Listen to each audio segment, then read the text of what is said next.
Hey, what's up guys? It's Raven here. Today we're going to be talking about the 21st Panzer Division. I really like it because it offers a different playstyle than the 12th SS, which is the other Panzer Division in the game right now. And it's a really interesting deck, and let's get right to it. The main thing about this deck is that it has kind of a weak Phase A and struggles in Phase B, but it has just a huge power spike in C.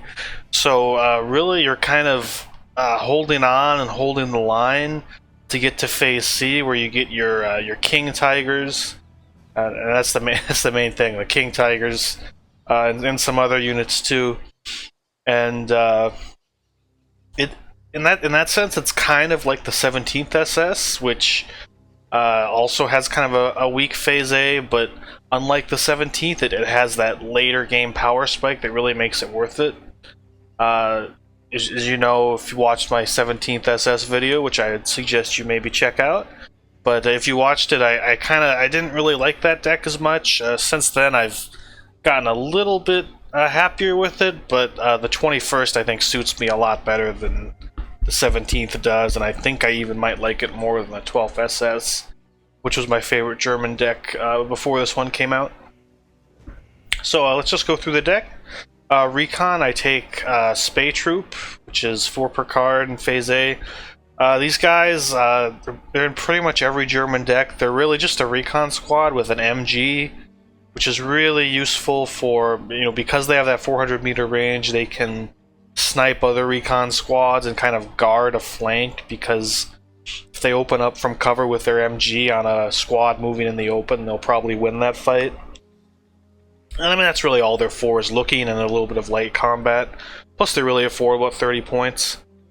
On top of them, I take off Klar, 2 per card, 2 cards of them, and they're 2 veterancy, which is just amazing because their transport, the 222, it also has 2 veterancy. So this thing is a beast, and I have a game I played with the 21st where I really used this vehicle effectively, and I'm probably gonna either link to it or post something about it when I get around to doing that video. But with the 2 veterancy, this vehicle is just really powerful, and it really makes the deck and helps it get through those early phases.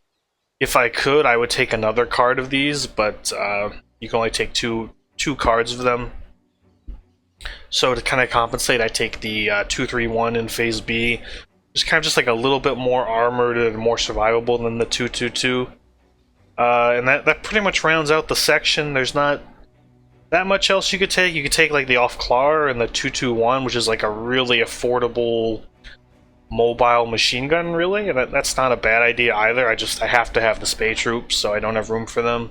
You could also take the 233, which is a kind of stubby anti-tank, anti-infantry gun, but I don't really like units like this because it has low accuracy and no machine gun, so I find its use is kind of limited.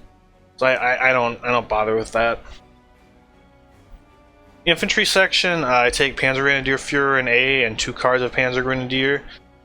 These Panzer Grenadier are in half tracks. This is a modified French vehicle pressed into German service, and you'll see the allow of this deck. It has a lot of just like modified or dragooned French vehicles that one of the majors in this division modified to suit the purposes of the 21st. So it's kind of interesting, a little bit of flavor. It's not really that different from like a SD KFZ half track because it's got a little bit of armor, it's got a machine gun. It's more or less the same thing. And it comes with Panzer Grenadier, which are an excellent squad. They're got two machine guns, they have an AT weapon. Really versatile and general purpose, but they are expensive, so you don't want to throw them away. 50 points per squad with the half track. And Phase A is really the most sensitive part of the game for this deck, so I only have 6 Panzer Grenadiers. You really have to make them count, and you have to use the SPW 222s from the Recon section to really kind of get through Phase A. But if you can get through Phase A, you get a little bit of relief. Like in Phase B, I take 2 cards of Panzer Grenadiers, 1 in trucks for cost effectiveness, and 1 in half tracks, and then a card of Pioneers in half tracks. That's pretty much the only... You could take Sturm Pioneers as well over the regular Pioneers, or you could take an MG squad, but in German decks that have this limited of an infantry section, I don't think taking the MG is worth it. You lose too much availability. Anyway, yeah, so Grenadiers and Pioneers, they're really kind of bog standard German infantry. Pioneers have that satchel charge they throw, which instant kills other infantry squads at close range, along with the submachine guns, makes them really good for brawling in forests. And, you know, again, the Panzer Raiders are really kind of general purpose. Let's see, I guess we'll go to tanks. So obviously this is a Panzer division, so tanks are kind of what makes this deck. And that's true for the 21st. You see in Phase A, all you have are French tankettes. You have the Befehl Panzer 35S and the regular Panzer 35S. These, they're not, like, super great. Like, they're not better than a Stuart, but I've had surprisingly good luck with them. Like, they're actually not that bad. Their gun's kind of peppy and potent for its cost and its, you know, kind of weight class. It has a machine gun that's not great, but, you know, with a little bit of fire support. It has decent armor, it's decently fast. Which, that's a problem with the Luftland division. It has French tanks, but they're really slow. So, the Panzer 35S, they're not awesome, they're not, like, just amazing, but they're really kind of decent workhorses for the early game, and you can make them work. You see I take a commander and then 3 regular ones, which kind of it's just enough to get you through Phase A. In Phase B, again, you kind of get that relief. You get the Beute Shermans, which are captured American Shermans pressed into German service and repainted with a little black cross on the side. This is really a fire support tank. It's got 3 machine guns, including a heavy machine gun. It's got a not like that powerful of a main gun, but it just kind of a little bit extra firepower. It's reasonably fast. It has reasonable armor, so it's definitely a bit of a brawler, more for close in. And then it's, you know, really just fire support. You could take the Panzer 3 or Panzer 4G, but I don't really like it because it only has 6 armor, so it'll get penned by pretty much anything at most ranges.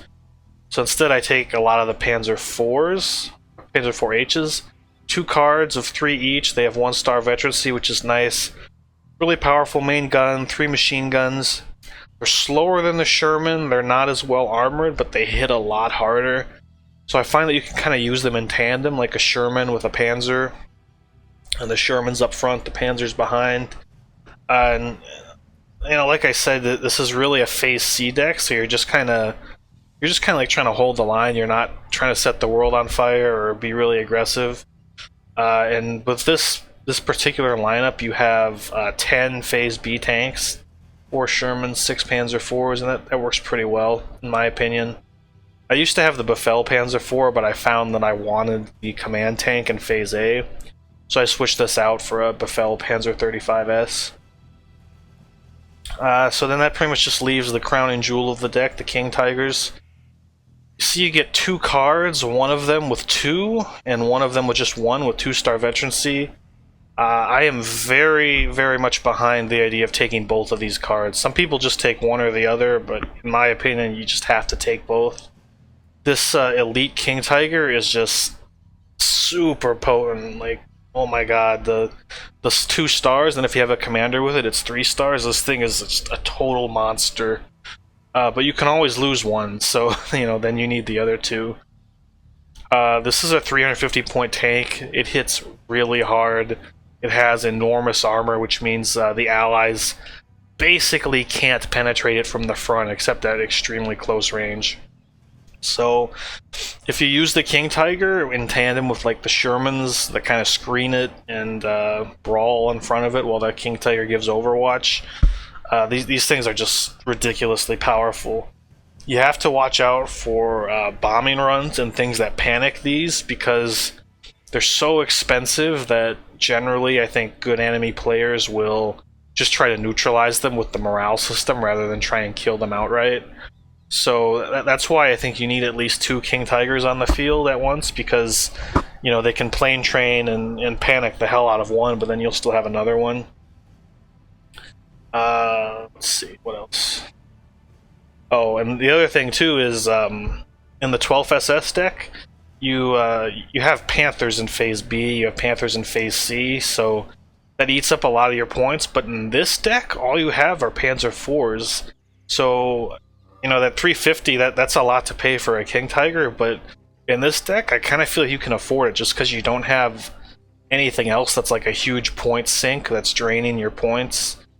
I mean, it's still a lot to pay. You have to save up for 3 minutes to pay for one of the King Tigers in Phase C.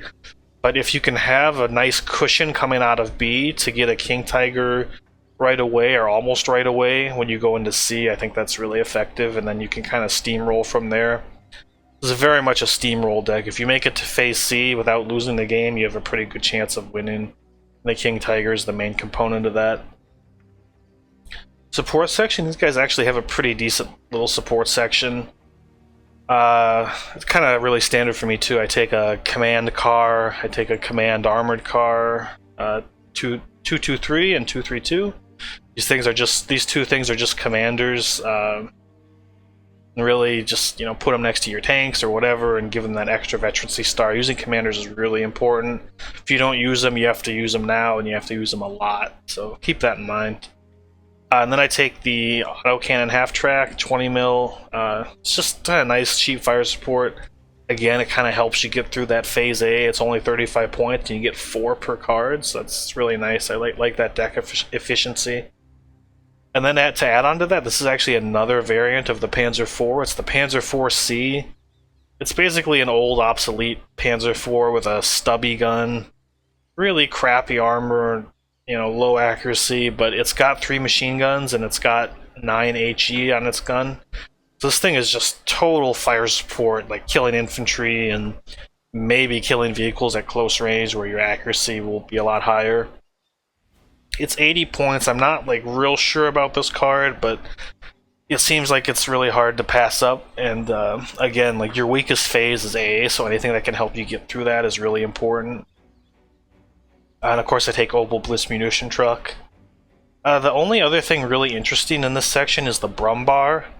This is a 14 front armor, like really high explosive damage gun. I guess you'd call it an assault gun. It's an interesting weapon, but I don't know. It only has 14 armor, so it'll get penned by most allied anti-tank guns at maximum range. It just doesn't have that same survivability that like a Jumbo or a a Churchill AVRE has. So, it's just not a big thing for me. I don't think it has enough armor to do what it needs to do. Got buffed to maybe like 17-ish armor. I think it'd be a pretty interesting choice. But as it is, I just don't see it, so I don't take it. Anti-tank section, there's a lot of interesting units in this. One of the not interesting units is the PaK-30A. It's just a standard light anti-tank gun. It's not great, but it'll do okay. The bread and butter of this section is really the S307F anti-tank gun. This is another modified French vehicle that has a PaK-40 on it. This thing is absolutely your godsend for Phase A. It is what gets you through Phase A. It has 1200 meter range, good accuracy, good AP, good rate of fire, but it's slow when it's unarmored. So, no, not unarmored, but it's lightly armored. This is really a tank destroyer. It's to be in the back with Overwatch over your French tanks or whatever else you're using. But this thing will outgun anything else in Phase A, basically, and it has to be what you rely on to be your heavy hitter. Keep in mind it doesn't have a machine gun and it doesn't have HE damage, so it's really really vulnerable to infantry. But again, this is just a really important unit, and in my opinion, you have to have it, and you have to take it as a call-out in Phase A in your starting force. Then I take Panzer Shreks. These guys just, you know, 2-man AT squad, really stealthy, easy to keep hidden. I wish you can take them in Phase A, actually. But they're really expensive. They're 75 points, it's only 2 per card, and they have this really pricey half-track with a gun that you're probably not going to use that much. It would be really great to take these guys in A. It would be a really great boon to the deck, but because they're too expensive, I take them in B, where they're also really good. 5 per card, affordable. And then I take the Pack 43 in Phase B, which is this thing will crack a jumbo from the front, 22 AP, really, really heavy hitter. Just gotta watch out for bombs and artillery. Be really careful about how you use them. Don't leave them kind of in an obvious position or exposed. Other than that, there's a lot of other choices you could be taking. Like, for example, the pack, or the UE630F pack. But I'm not really a big fan of this. Just, you know, it fires really fast, but it's really low AP, and I don't know. And, oh, this is the other thing. Pack 43, you can take a Pack 43 in A, but please, please do not do it. This is an absolute waste of a card in Phase A because there is nothing at all that you need a Pack 43 to penetrate in Phase A. I see so many people starting with this, and it's just a 130-point albatross hanging around your neck. Do not take this card in Phase A, please. It is an awful choice. If you really need it, you can take it in Phase B, and that'll work just fine. Let's see. There's also the Martyr 1. This is basically the exact same thing as the S307 that I talked about earlier, but it comes a phase later, which is, in my opinion, a phase too late. It's not a bad unit, but I would rather spend those points on Panzer IVs generally. And I would like to take it, but I just don't have the room in my deck. You only get 4 AT cards, and all these other things are much more important. So that's that, basically. And like I said, the S307, it's really great. It can get you through Phase A, and if you can keep it into Phase B, it's a pretty good asset even then. So I rely on that instead. Anti-air, nothing just too amazing. They have some unique units, like this French half-track with a 20 mil and a Gepard, which is a German, I guess German half-track, but it looks kind of French. But anyways, it has a 20 mil as well. I've used these and I'm not too impressed with them. I don't think 20 mils are a really good investment in terms of anti-aircraft, so I take none of those. But you see in Phase B, you start to get this half-track 37 mil. These things actually are pretty effective. Just 2 of them, especially with the commander, will usually stun a bomber and stop it from dropping if it's just a single bomber. So these guys will really be the workhorse of your AA. You see I take 6 of them spread over 3 cards. They're kind of the same thing as the... I'm trying to get it to show. There we go. This is the same gun as the Flak 36, as you can see from the unit card. The difference is that you pay 15 points more for something that's mobile rather than just towed. To me, that's worth it. Plus, the half-track variant that I'm taking right now has double the ammunition, 320 over 160. And that's really important because these things kind of run out of ammo quick, so if you have that extra ammunition, it really kind of makes the unit more self-sufficient. So I rely on the tracked SD KFZ 7.2 over the Flak 36. And then, of course, you get Flak 88s. I only take 1 of them. It'd be cool to take 3 or 2 of them, but you just can't make it fit, so I stick with 1. This is kind of just like an Overwatch. It has AP, but I really wouldn't use it to shoot tanks because you don't want people to see it and call down the hammer with the artillery on it. You just want it like really far in the back, shooting planes to stun them or panic them a little bit so your SDKFZ 7.2s can finish the job. That's what it's really good for. Artillery, again, this deck has a lot of interesting choices, including a half-track mortar in Phase A that is 2 per card. That's a huge deal because the 12th SS only has the same unit but 1 per card, and that 2 per card is really awesome, so definitely a great unit to take.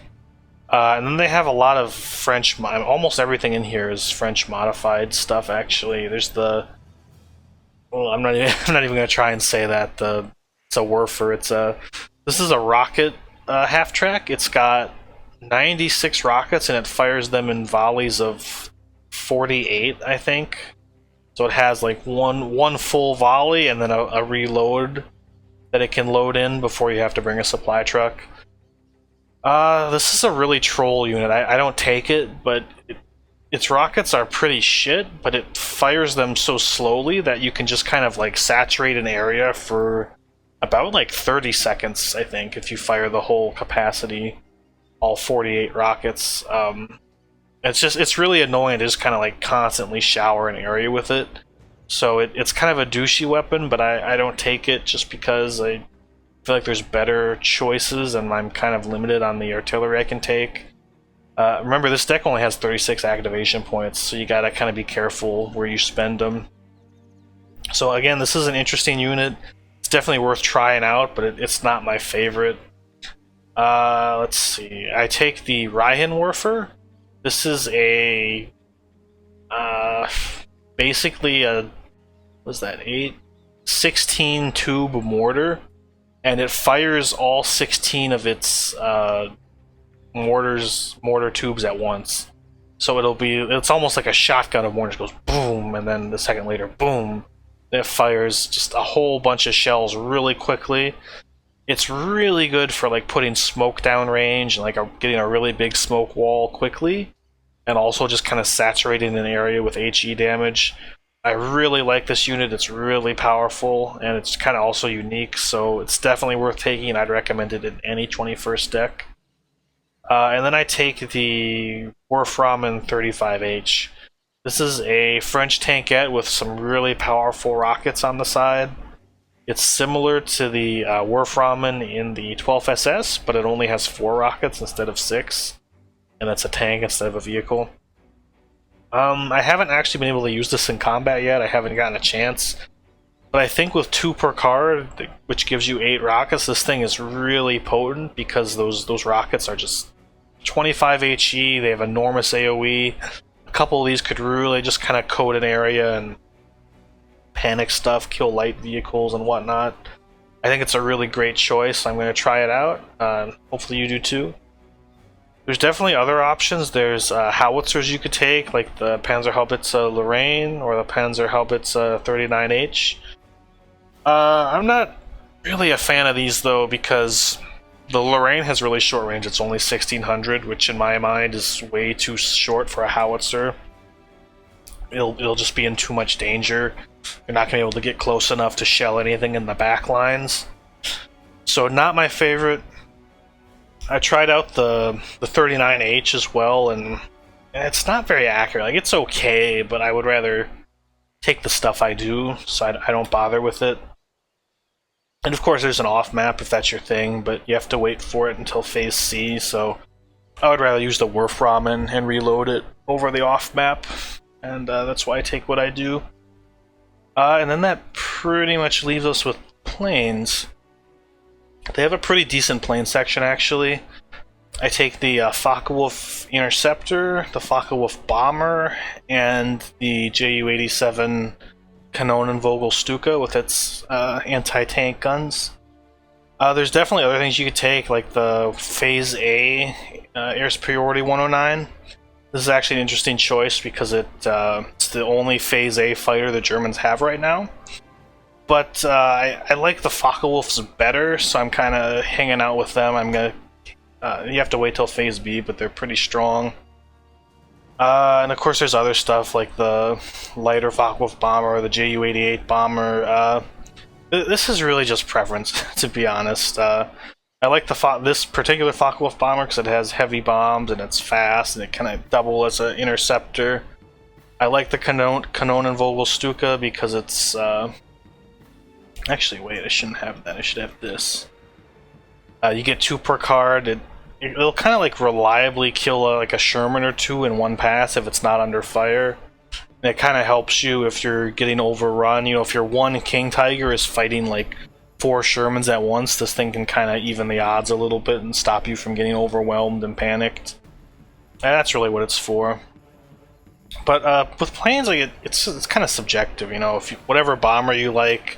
If you like the rocket plane, if you like elite fighters over 2 non-elite fighters, you know, whatever, just whatever you think is best. I will say, don't take the Ju-87. It's even after they buffed it, I don't think it's very good.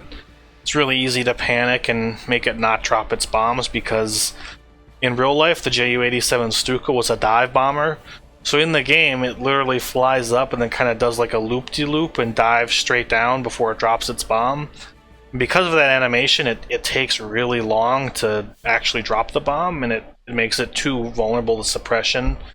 Because if there's anything, like I mean anything shooting at it, it'll stop the drop because it'll get suppressed before it has time to do its little loop-de-loop and drop. So, like I said, stick with the Focke-Wulf Interceptor. I like the Focke-Wulf Bomber, and I like the Kanonen Stuka, so that's my choice. And that's my deck, so I hope you like it. I think it's a really great deck, and encourage anyone to try it, but like I said, you have to be really careful, and you know, you're weak in Phase A, so you don't want to lose the game in Phase A because you're trying to buy time and hold on until you get your King Tigers. And that's when you really get strong and you can really start to hit back and overwhelm the enemy, because a lot of allied decks just don't have anything to deal with the King Tigers. And the trade-off is they're a lot stronger earlier, so they're going to try and win the game before Phase C. Your job is to keep the game in play until Phase C, and then by then you've won if you can get your King Tigers out and use them well. So yeah, that's pretty much the deck. Like I said, I'm going to have gameplay, or at least a replay cast of me playing this deck and talking about it a little bit, so hopefully by the time you're posting this, I'll have links to that video up as well. So yeah, as always, thank you for watching, and please like, comment, subscribe. And that's it, so take care.